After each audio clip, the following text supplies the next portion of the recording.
sumber minyak kan di Timur Tengah kan, di dunia Arab. Tapi yang menikmati kan sekarang di mana? Orang Eropa atau orang Barat. Mereka yang menikmati dengan harga murah. Sudah murah, berlimpah ruah, dan nggak oplosan pula lagi kan di sana itu ya. itu real ya, itu real ya. Ben Salman sudah menjanjikan akan memberikan kami 600 miliar USD untuk Amerika.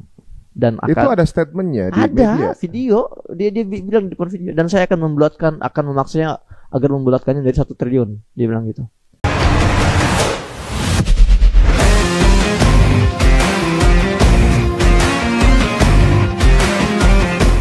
Karena ada yang memotivasi di belakang. Siapa? itu lebih mendalam lagi itu. Ya adalah negara-negara yang dianggap ya negara Arab gitu ya. Itu juga ada yang nitip-nitip ke Israel itu. Ada juga negara Arab.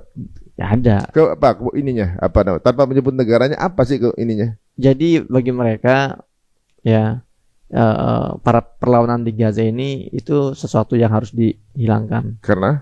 Karena mereka merasa hubungan duniawi mereka dengan Amerika, dengan Israel itu akan selamanya terganggu selama masih ada gerakan ini. Hubungan duniawinya berarti urusannya duit lagi gitu. Duit lagi. Ya duit, kemudian hegemoni, dominasi. Ya ada aja, maka Netanyahu pun merasa ya saya dapat dukungan dari mereka gitu loh. Jadi bukan hanya perkara dia takut diadili, tapi memang ada pihak-pihak ya memang ini mind blowing ya, ini benar-benar pahit. Tapi ini yang saya baca dan bukan sekedar saya mentafsirkan, tapi benar saya baca tulisan-tulisan para analis yang paham masalah ini. Negara ini termasuk mendanai untuk penyerangan ini.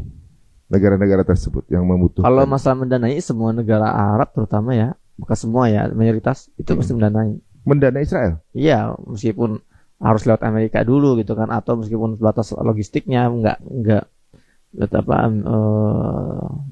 peralatan alutsistanya gitu. Tapi ini bukan lagi rahasia sebetulnya.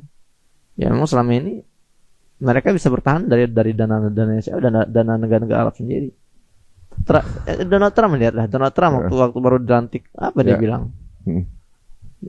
Waktu hari pertama waktu dia dilantik kan, Ben Salman sudah menjanjikan akan memberikan kami 600 miliar USD untuk Amerika, dan itu ada statementnya di media. Video dia bilang di video, dan saya akan memaksanya agar membulatkannya dari 1 triliun, dia bilang gitu. 1 triliun USD. Oh gitu? Iya, bayangkan coba 600 miliar enteng itu yang ingin dikasihkan. 600 miliar US dollar. Iya, padahal Gaza itu kalau menurut Lajnah Ya'mar atau panitia rekonstruksi Gaza di Mesir, Gaza yang amburadul itu hanya perlu sekitar 53 miliar USD untuk kembali normal gitu loh. Untuk ngancurinnya 600 miliar. Iya, enggak, untuk membangun kembali Gaza itu perlu 53 miliar. Berapa yang diberikan bin Salman ke Amerika? 600 miliar. Kenapa enggak ke Gaza itu untuk membangun kembali Gaza? Harusnya selesai itu. Iya, selesai aja. Ya, artinya dukungan negara Arab kepada penjajah itu enggak berarti harus dukung langsung ya. Ya, melalui jalur-jalur luar itu kan juga kantongnya kan ujung-ujungnya situ juga. Kadang kita semua sepakat teman-teman. Kita sering bilang bahwa Israel ini bukan sebuah negara yang hidup tumbuh secara nature ya. Indonesia itu natural. Memang sudah ada marganya, sudah ada masyarakatnya, sudah ada komposisi negaranya, tinggal mereka merdeka. Kalau Israel kan enggak. Israel ini kalau menurut Profesor Dr. Abdul Fattah Waisi, masyru' istimari gharbi. Israel ini adalah proyek kolonial barat. Jadi negara barat mereka patungan, ayo kita bergabung, taruh satu benda asing di situ, dan kita backup habis-habisan. Ya, mereka kan sebenarnya rakyat tanpa negara atau negara tanpa rakyat gitu ya, kan. Begini mereka bilangnya. Kami ini Palestina ini adalah negara tanpa bangsa untuk bangsa tanpa negara gitu. Oh, untuk bangsa tanpa negara. Maksudnya mereka aja tuh Israel itu bangsa tanpa negara kan? Iya, mereka kan Yahudi ini satu bangsa yang harus punya negeri khusus. Sementara di Palestina mereka mengklaim itu ada negeri yang kosong, melompong gitu kan, nggak diisi, itu nggak ada bangsa itu, ayo kita isi ya gitu. Ya mereka ngerasa nge-backup dari buku-buku agama mereka kan sebenarnya, dari kitab-kitab mereka kan. Padahal mereka sendiri udah ditolak sama Tuhannya juga untuk masuk ke negara itu kan. Yeah. Mereka yang menolak untuk masuk menawarkan perjanjian itu kan sebenarnya. Dan ini ada di Nasrani, ada juga di Islam kan. Sejarah itu akhirnya mereka terpencar ke diaspora kemana-mana. Ini yang kemudian menjadikan sebuah proyek untuk nyari negara untuk dicaplok. Tapi apa bukan gini? Itu nyari apa emang mereka targetin ada di situ karena mereka ingin menguasai akhir zaman? Kayaknya emang ditarget deh. Kalau mau kan mereka pernah ditawarkan di Syria pernah kan? Iya, makanya Argentina juga. Bicara ini kita harus bicara sejarah 1907. Ya, Israel terdiri kan deklarasi 1948. 1907 itu ada satu konferensi rahasia namanya Imperial Conference di Inggris. Siapa yang menggagas? Namanya Sir Henry Campbell Bannerman. Jadi dulu itu sejak abad ke-15 sampai awal abad ke-20 dunia itu hidup dalam sistem kolonial. Negara-negara Eropa ya berpencar untuk menjajah negara-negara Asia dan Afrika gitu kan. Italia menjajah Libya, Prancis jajah Aljazair, Maroko, Tunisia, Inggris menjajah sampai Malaysia bahkan. Kemudian Belanda menjajah Indonesia. Penjajahan model ini itu enggak efektif ya karena individual penjajahannya. Makanya dikumpulkan oleh seorang Perdana Menteri Inggris saat itu namanya Sir Henry Campbell Bannerman. Dikumpulkan di rumahnya, kemudian dibahas. Kalian tuh tahu gak? Kalian tuh sekarang di puncak, tapi saya melihat kalian juga sedang jatuh terjun bebas ke bawah. Kenapa? Karena penjajahan model gini akan langsung hilang konflik internal sama kita juga gitu loh. Akhirnya dia tanya, kalian semua mau tetap di puncak atau mau jatuh ke bawah? Kami mau tetap di puncak. Mulailah Sir Henry Campbell Bannerman ini membagikan peta kepada para peserta, 7 peserta dari 7 negara kolonial tuh. Sudah dapat semua petanya? Sudah. Peta apa itu? Peta negara Arab, dunia Arab. Dia bilang apa? Wilayah ini, peta yang ini ya kalian pegang ini, itu adalah sumber kekuatan dan kelemahan kalian, kita semua negara Eropa. Karena wilayah dunia Arab ini yang terbentang dari Mauritania, terus ke Libya, Maroko, Aljazair, Mesir, sampai wilayah Syam, Arab Saudi.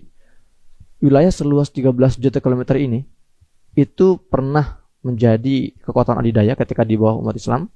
Itu akan kembali menjadi adidaya. Kita nggak bisa cegah. Saya bilang gitu. Oh, dia tahu? Tahu. Dia tahu betapa wilayah ini sangat strategis. Kenapa? Itu dijelaskan. Kenapa mereka akan kembali bangkit? Karena wilayah sebesar ini itu memiliki banyak keunggulan-keunggulan yang nggak kita miliki. Disebutkan 2 paling tidak keunggulannya. 1, saya ingin kasih gambarannya. Dunia Arab luasnya 13 juta kilometer persegi. Indonesia berapa luasnya? 1,9 juta. Bayangkan perbedaannya kan. Luas sekali memang dunia Arab itu. Nah, hebatnya dunia Arab ini, mereka itu paling tidak ada 2 keunggulan yang membuat mereka berpotensi menjadi kekuatan adidaya. Pertama, mereka wilayah seluas ini disatukan oleh satu bahasa. Bahasa Arab. Jadi antum kalau bisa bahasa Arab, berjalan dari Mauritania masuk ke Libya, masuk ke Aljazair, masuk ke Mesir, masuk ke bumi Syam, Palestina, Suriah, Lebanon, Irak, negara-negara Teluk, cukup satu bahasa Arab selesai. Jadi gampang dikomando. Kalau di Eropa bagaimana? Kalian masuk ke Spanyol pakai bahasa Spanyol, masuk ke Prancis bahasa Prancis, masuk ke Jerman bahasa Jerman, maka sulit dikontrol. Itu kelemahan Eropa. Keunggulan kedua dunia Arab, ya setelah mereka disatukan satu bahasa, mereka juga disatukan oleh satu agama Islam. Lebih mudah dikontrol. Di Eropa bahasanya sudah macam-macam, agamanya macam-macam gitu loh. Dan jadi ini nggak mungkin bisa dicegah ini kebangkitan ini. Hanya perlu satu elemen lagi. Dunia Arab hanya membutuhkan satu elemen terakhir. Apa tuh? Untuk menjadi negara yang adidaya. Pemimpin yang soleh. Oh iya. Cuma cukup dengan satu koordinasi aja berangkat itu. Selesai. Orang semua sudah satu suara, satu agama, satu bahasa. Jadi itu pernah dibuktikan ketika ada Salahuddin Al-Ayyubi kan. Crusade habis gitu kan. Semua di masa dinasti Umayyah, dinasti Abbasiyah itu kan. Nah, makanya akhirnya semua panik nih. Terus apa proposal Anda? Dia bilang, kita harus bersatu padu, kita hentikan pola penjajahan konvensional yang selama ini kita lakukan.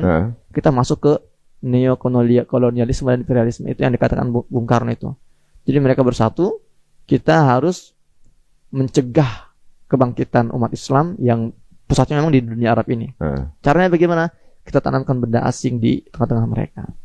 Biar mereka nggak akur. Nah, apa fungsinya? Ada 4. 4 fungsi benda asing itu. 1, memecah kekuatan Arab, Afrika dan Arab Asia. Kita kembalikan dari Mesir ya. Mesir itu kan mewakili Arab Afrika. Ya. Mesir, Libya, Maroko, Mauritania, Nigeria. Ini Arab Afrika nih. Nyebrang lewat dari Mesir ke Palestina sudah masuk ke Arab Asia. Sam itu kan Arab Asia semua tuh, Syam tuh. Palestina, Yordan, Libanon, negara-negara Teluk, Arab Saudi itu Arab Asia kan. Nah, 1 fungsi pertama benda asing yang akan kita tanamkan itu 1 untuk memecah kekuatan antara Arab Asia dengan Arab Afrika. Nah, fungsi kedua kata Bannerman untuk menjaga agar kawasan ini tetap bergejolak. Pokoknya kawasan ini nggak boleh stabil, harus bergejolak. Maka perlu ada benda asing itu di situ. Nah, kenapa bergejolak? Kenapa harus bergejolak? Karena kalau wilayah ini stabil ini akan melahirkan sebuah kedamaian. Kedamaian akan melahirkan sebuah kebangkitan. Itu nggak boleh. Itulah yang menjelaskan kenapa Irak ya diobok-obok, Afghanistan diobok-obok, Libya, Syria, Libanon, Yaman, semua ya. Jadi kalau orang berpikir kerusuhan yang ada di Arab itu karena semata-mata karena pemimpin mereka otoriter atau diktator, enggak juga. Memang itu salah satu desain mereka sejak 1907. Ditambah semua tanah-tanah yang disujuti itu dalamnya mineral semua kan? Itu fungsi ketiga.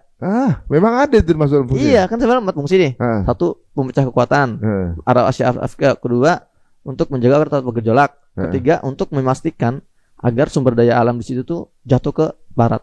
Jadi daripada kita harus capek-capek ya keliling-keliling masing-masing negara-negara menjajah, enggak, kita sekarang bersatu saja. Ya, kita berikan satu kekuatan asing di situ untuk memonopoli dan eksploitasi sumber daya di situ. Makanya sumber minyak kan di Timur Tengah kan, di dunia Arab. Tapi yang menikmati kan sekarang di mana? Orang Eropa atau orang Barat. Mereka yang menikmati dengan harga murah. Sudah murah, berlimpah ruah, dan nggak oplosan pula lagi kan di sana itu ya.